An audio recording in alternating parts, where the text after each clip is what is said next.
Hi,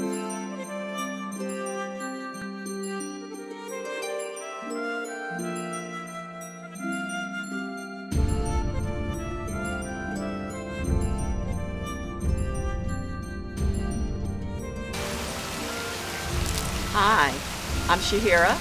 I'm the Senior Minister at Transforming Love Community in the D, and that stands for Detroit, Michigan. Check our website out at transforminglove.com. Transforminglove.com. This is my latest book, Healing Nectar for Your Soul, and it is a 40-day guide that will guide you into healing, whether it's your finances, your relationships, or your body. The Bible tells us, beloved above all things, I wish that you be in good health and that you prosper as your soul prospers. So this wonderful 40-day process is about soul prosperity, and you can get it on Amazon.com. When I was diagnosed in 2008 with an incurable disease, the first angel that God sent to me gave me some very important information, and I want to pass it on to you.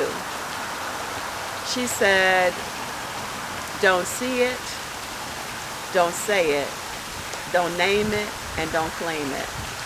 I met her, I was doing a retreat, and she was one of the participants, and on the break she just came to me and she said, you don't look ill, but I know you're dealing with a very serious ailment.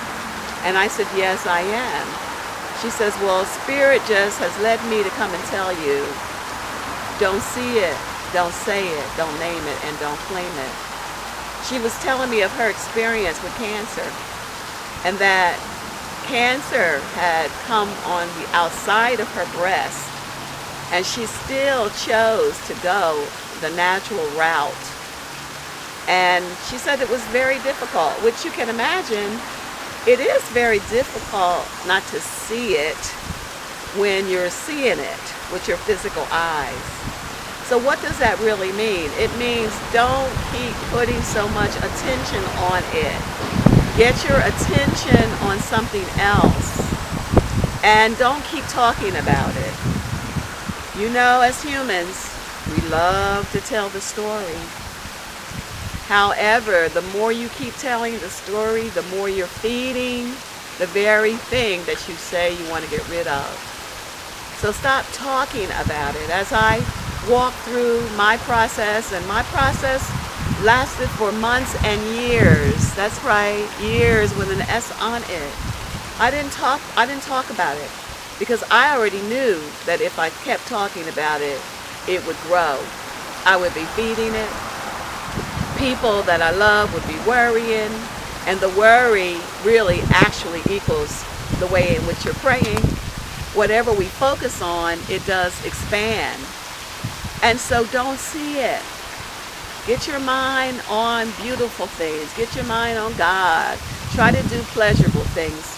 I remember a holistic doctor came to my home during my first year of the experience. That's all I'm going to call it. The experience that I had. And she was saying, well, you've got to meditate on the light. And I told her it was difficult to meditate. When you're uncomfortable, it is difficult. And she says, but in the moments, even if it's moments that you have a reprieve, do it then. We must get ourselves focused on the light of God. We must get ourselves focused on the love of God, and inundate that into our minds so that that energy can begin to take over our cells. Our minds help to create what goes on in our body. The Spirit of God created our soul. This is what I learned through Charles Fillmore. And our soul created our body. And so if something goes on in the body, we must go at a soul level. And we must garner peace.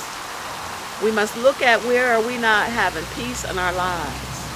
What people are in our lives that cause us to be crazy.